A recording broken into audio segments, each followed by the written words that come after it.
با این ترفند رمز گوشی هر کسی رو که میخوای باز کن. فقط تا آخر ویدیو رو ببین و به تمام مراحلی که انجام داده میشه دقت کن. همینو انجام بده و قفل طرف رو بازش کن. منم بازی نفر بعدی منم.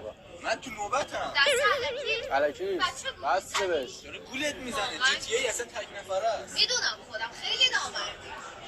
بیا بابا داره زر میزنه. بابا تک نفره است بازی. میای داخل ستینگ، اکسسیبیلیتی، کنترلر، اینو تیکش رو آن میکنی. بعد اون یکی دسته رو روشن میکنی.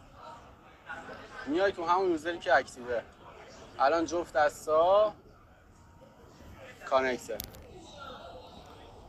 یکی راه میره. از این به بعد اینجوری جوابشو بده. چقدر میخوری تو؟